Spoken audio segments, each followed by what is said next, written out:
The Dyatlov Pass incident is the story of the death of 9 student hikers in the Ural Mountains. The difference between all kind of mysteries and this particular one is that it's very well documented. Since 1959, the Dyatlov Pass incident has remained one of the most chilling mysteries in history. 9 experienced hikers suddenly died under mysterious circumstances in the frozen Ural Mountains, leaving behind disturbing clues that have puzzled investigators for decades. Numerous theories have emerged, but none has completely answered the questions surrounding their final moments. Now, a new AI analysis using Grok has revisited the evidence and uncovered findings that could shed fresh light on the case. But what exactly did Grok AI discover, and could it finally explain what really happened at Dyatlov Pass? Join us in this video as we discover the truth. Grok AI's new theory on the Dyatlov Pass. Mystery. For 67 years, the Soviet government gave the world only 3 words to explain one of history's strangest mysteries: unknown compelling force. 9 experienced hikers had, yet authorities never clearly explained what. No cause, no detailed account, just 3 vague words that closed the case while leaving almost every important question unanswered. But now, more than 6 decades later, the Dyatlov Pass mystery is being examined in a completely different way. Modern artificial intelligence has been used to bring the evidence together, and a new analysis involving Grok AI suggests that the answer may finally be closer than anyone expected. The hikers were young, experienced, and prepared for difficult conditions. Yet, when investigators found their campsite, the scene was disturbing. Their tent had been abandoned, while their bodies were discovered in different locations across the snowy landscape. Some suffered severe internal injuries, while others appeared to have died from extreme cold. There were also questions surrounding radiation, clothing, and strange lights reportedly seen in the sky. In May 1959, Soviet authorities officially closed the investigation, claiming the hikers had died because of an unknown compelling force. But what was that force? For decades, nobody could say. The mystery became even more complicated because witnesses reported seeing orange glowing lights around the time of the incident. Could they have been connected to Soviet military activity? Could a rocket or missile have been tested nearby? Had the hikers witnessed something they were never supposed to see? Researchers proposed several explanations. One was the slab avalanche theory. A sudden movement of snow may have damaged the tent or threatened the hikers, forcing them outside in a panic. This could explain why they abandoned their shelter and why some suffered serious injuries. But it did not explain every detail, including why they moved so far away from the tent. Another theory involved infrasound. Powerful winds may have created extremely low-frequency sounds capable of causing fear, anxiety, or confusion. This could explain why the hikers fled, but it could not fully account for their physical injuries. Then came the military theory. The strange lights raised the possibility that the hikers had been caught near a secret Soviet weapons test. A rocket or missile could potentially explain the lights and some unusual evidence, but there was never conclusive proof that a military operation caused the deaths. For decades, every theory explained something, but none explained everything. This is where Grok AI becomes important. Instead of choosing one theory, Grok AI can be used to examine the evidence as a connected sequence of events. Rather than searching for one mysterious force, the analysis suggests that several ordinary dangers may have combined to create an extraordinary tragedy. The hikers may have abandoned their tent because they believed there was an immediate threat. Once outside, they faced freezing temperatures, darkness, strong winds, difficult terrain, and limited visibility. Without proper shelter, their situation could have deteriorated quickly. Injuries may have reduced their ability to move, while extreme cold affected their judgment and ability to survive. One event may have triggered another until the group could no longer return safely. This could also provide simpler explanations for some of the strangest evidence. Missing soft tissue does not necessarily prove an attack, as decomposition and scavenging can affect bodies exposed to harsh conditions. Radiation does not automatically prove a secret weapon either, and the mysterious lights, while intriguing, do not necessarily confirm a military operation. That is what makes the Grok AI theory different. It attempts to connect the evidence instead of relying on one spectacular explanation. Could there be other theories about the Dyatlov Pass incident that go beyond what Grok AI has revealed? Keep watching to find out. The theories behind the Dyatlov Pass. Deaths. One of the darker theories surrounding the Dyatlov Pass incident suggests that the hikers may have accidentally entered the path of a Soviet parachute mine test. According to this theory, loud explosions suddenly woke the group, causing them to panic and flee their tent without shoes or enough clothing. Unable to return safely, some may have eventually frozen to death, while others may have taken clothing from those who had already died. Supporters believe the remaining hikers were later killed by powerful explosions from additional parachute mines. The theory gained attention because parachute mines exploded in the air rather than after hitting the ground. Such blasts could cause severe internal injuries while leaving surprisingly little damage on the outside of the body, similar to some of the injuries discovered on the hikers. It also connects with reports of strange glowing orange objects seen in the sky around the same time. Some have suggested these lights could have been military aircraft or parachute mines descending through the atmosphere. Another theory points toward possible Soviet weapons testing, particularly radiological weapons. This idea is based partly on radioactive traces found on some of the hikers' clothing and reports from relatives who noticed unusual orange skin and gray hair on some of the bodies. However, this explanation has weaknesses. If radioactive material had been released over the area, it would likely have affected all the hikers rather than only some of them. The changes in skin and hair could also have resulted from natural mummification caused by months of exposure to extreme cold and wind. The Soviet government's secrecy surrounding the case has also fueled suspicions of a cover-up. To understand the Dyatlov Pass mystery, let's take a closer look at the people at the center of this mysterious tragedy. Keep watching to find out. The people behind the Dyatlov Pass mystery.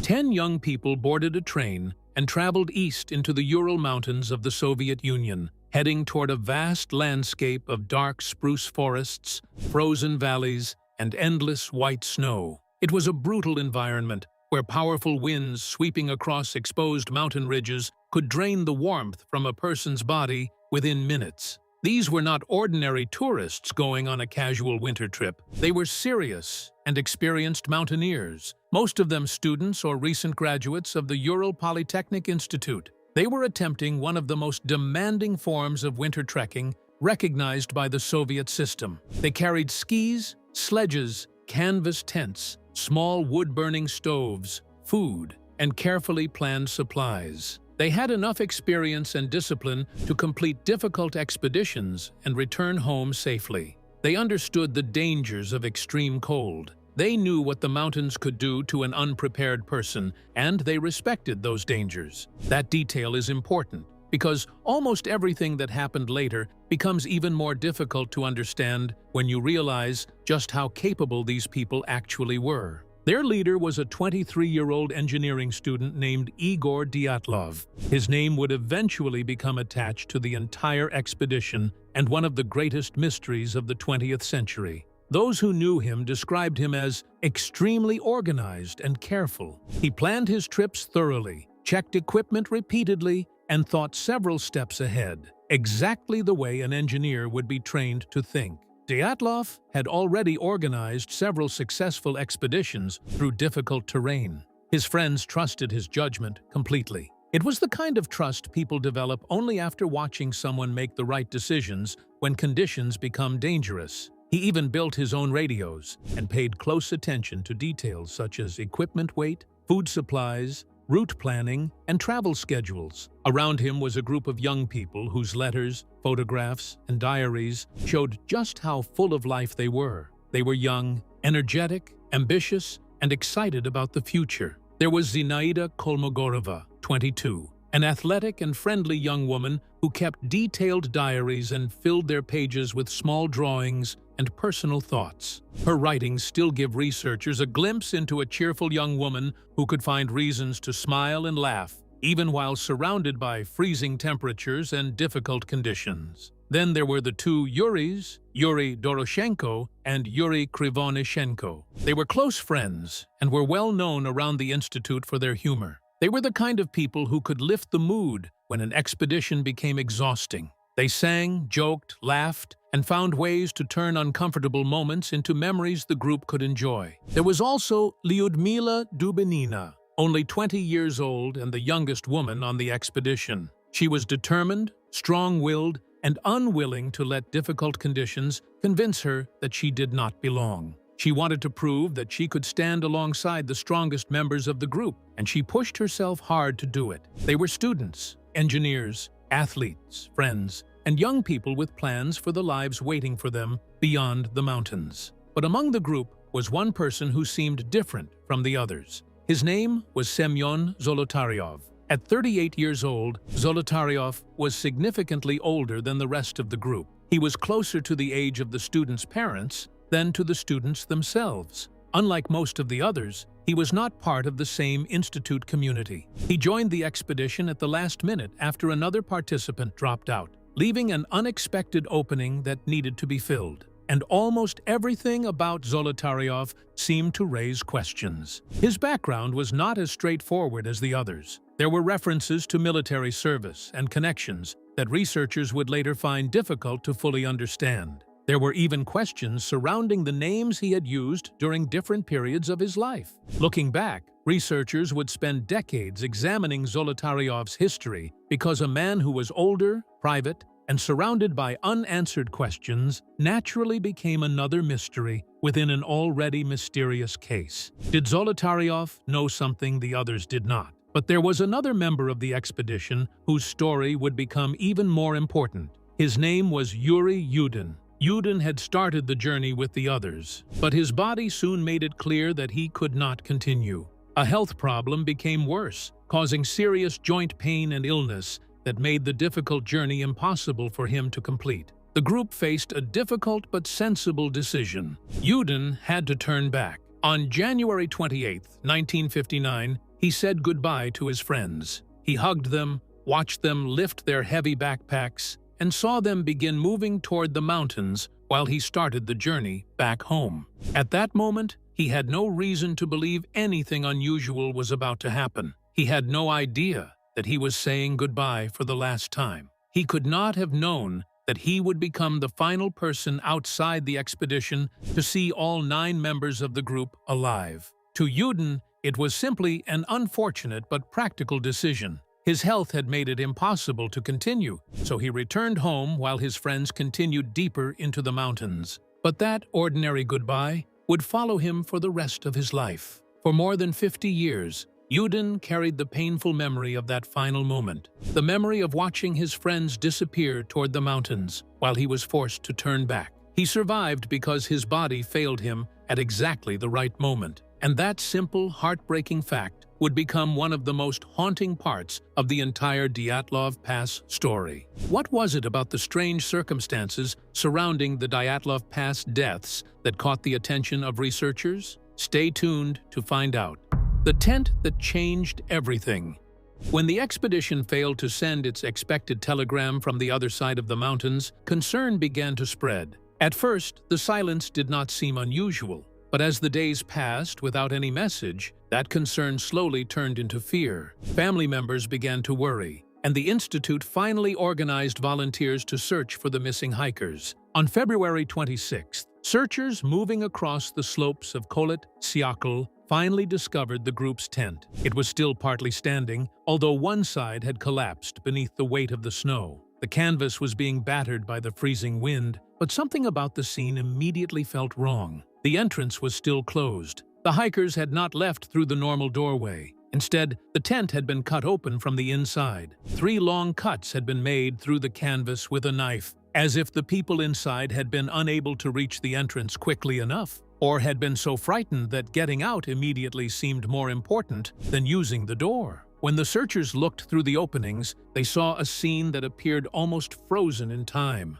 The hikers' warm clothing was still inside. Their heavy boots were still there. Their coats, food, equipment, and almost everything else they needed to survive a freezing night remained inside the shelter, untouched and waiting for people who had suddenly disappeared into the darkness. And the conditions outside made the situation even more disturbing. Temperatures could fall to around minus 30 degrees Celsius. Yet 9 people had apparently walked out into those conditions without taking most of the clothing and equipment that could have kept them alive. That was the moment the search stopped feeling like a normal rescue operation. It had become something much darker. Because outside the tent, the mystery continued. In the snow, searchers discovered a line of footprints leading downhill. 8 or 9 sets of tracks had been pressed into the frozen surface and preserved by the cold wind.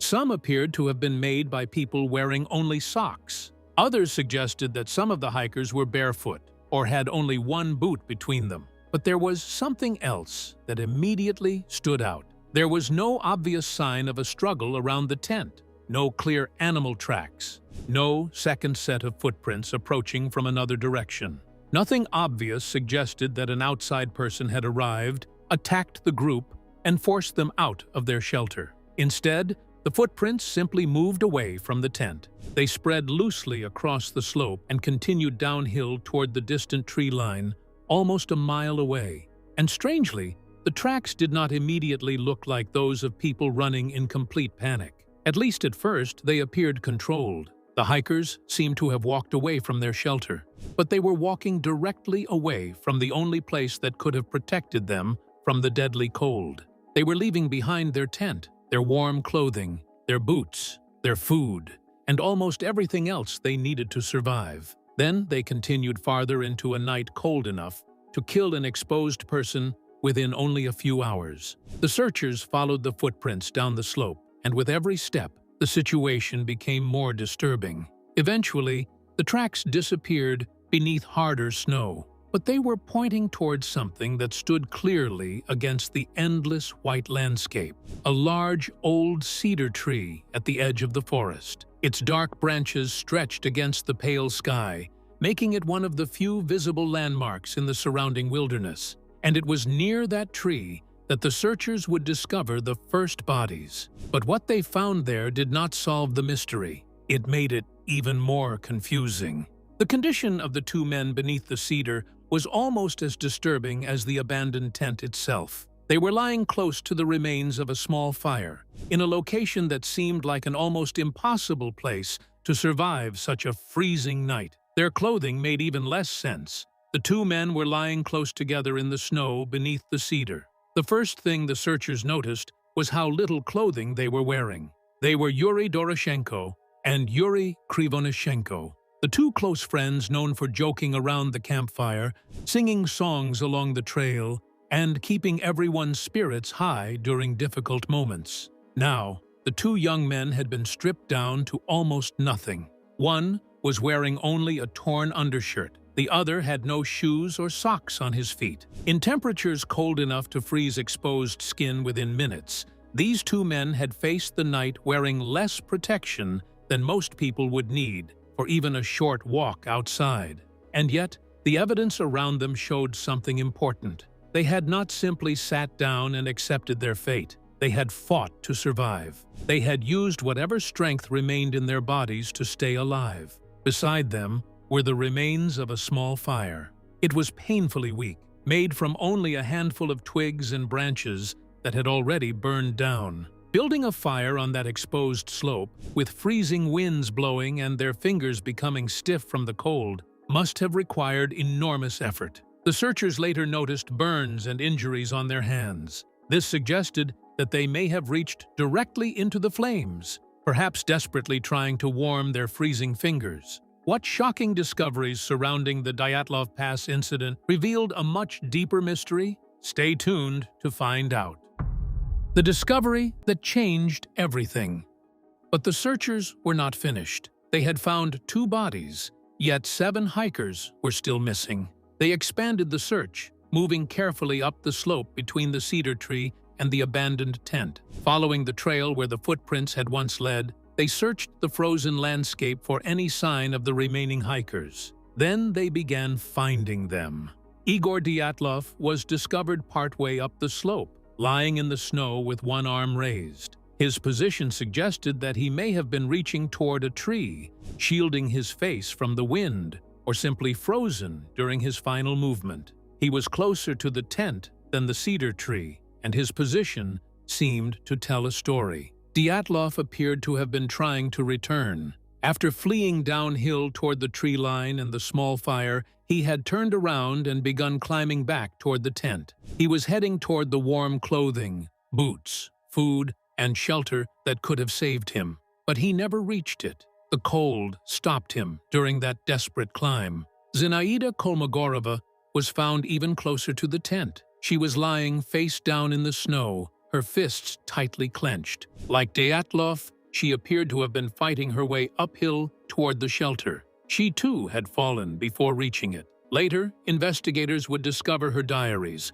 filled with careful handwriting, observations about the trail, notes about the freezing weather, and thoughts about the beauty of the mountains. Knowing where her journey ended made those innocent pages deeply painful to read. Then came Rustem Slobodin. His body introduced a disturbing new detail. Slobodin had not simply died from exposure. During examination, investigators discovered a serious fracture in his skull. The injury was severe enough to have caused unconsciousness, confusion, disorientation, or even death. But there was something strange about it. There was no obvious wound on the outside, no deep cut, no broken skin, no clear mark showing where a powerful blow had struck him. The fracture was beneath the intact scalp, as though his skull had been damaged by a force that left almost no visible evidence. Now 3 bodies had been found on the slope, and all seemed connected to the same desperate journey back toward the tent. 2 more bodies had already been discovered beneath the cedar tree, poorly dressed and surrounded by the remains of their small fire. 5 hikers had now been found. Yet every discovery created another question. But 4 hikers were still missing. They were Lyudmila Dubinina, the determined young woman who had wanted to prove herself among the strongest members of the group, Alexander Kolovatov, Nikolai Thibault Brignol, and Semyon Zolotaryov, the older man whose mysterious background had already raised questions. They were not on the slope. They were not beneath the cedar. They were nowhere the searchers could find. The snow had hidden them completely. For months, the mountain kept those 4 bodies beneath its frozen surface. Then, spring arrived. As the snow began to melt, searchers returned to the area and examined a ravine about 70 meters from the cedar tree. What they discovered there would become one of the most disturbing parts of the entire case. In May, searchers dug through a thick layer of hardened snow and uncovered a small depression in the ravine. Inside was a makeshift shelter built by the hikers. They had laid branches covered with fur across the ground, creating a rough floor that looked almost like a nest. The discovery showed that these people had understood the danger they were facing. They had been trying to create some protection from the freezing conditions. Then the searchers saw what was lying inside and around the shelter. The final 4 hikers were there, but their bodies revealed something far more disturbing than simple death from exposure. Their injuries were severe and unusual, raising questions that the investigators could not easily answer. The mountain had finally given up its last 4 victims. Yet instead of solving the mystery, their discovery made it even stranger. The search had found all 9 hikers, but it still had not explained why they had left their tent, what had driven them into the darkness, or what had caused the terrible injuries discovered on the mountain. And those unanswered questions would keep the Dyatlov Pass mystery alive for decades. Could these mysteries have exposed secrets that were never meant to be revealed? Stay tuned to find out. The terrifying secrets of Dyatlov Pass. Nikolai Thibault Brignol had massive fractures across his skull, with parts of the bone pushed deeply inward, suggesting that an enormous amount of force had struck his head. Lyudmila Dubinina and Semyon Zolotaryov had multiple broken ribs, not just 1 or 2, but several serious fractures. What made the injuries even more disturbing was that they were heavily concentrated on one side of their bodies, almost as if something extremely heavy had suddenly pressed down on them with the crushing force of a collapsing wall. One pathologist compared these injuries to the kind of trauma he had seen in victims of high-speed car crashes. And yet, once again, the outside of the bodies told a completely different story from what had happened beneath the skin. There was almost no visible bruising. There was no torn skin covering the shattered ribs. There was no obvious wound above the fractured skull. The bodies appeared to have suffered devastating internal damage while remaining almost untouched on the outside. It was as if the force that injured them had somehow passed through their bodies without leaving a clear mark on the surface. And then came the detail that would become more famous than almost anything else in the entire case. It was the detail that helped transform whispered campfire stories into a worldwide obsession. Dubinina's tongue was missing. Parts of her lips were also gone, along with some tissue from her face and areas around her eyes. To people searching for a dark and mysterious explanation, this single detail became the most disturbing part of the entire story. Some imagined that the hikers had been deliberately attacked or mutilated. Others suggested monsters, secret experiments, or something cruel and unnatural had happened to the young woman in the darkness. It was the kind of detail that made the case almost impossible to forget. But there was another strange detail that added even more questions to the case. When investigators tested clothing recovered from the victims found in the ravine, several pieces showed significant levels of radioactive contamination.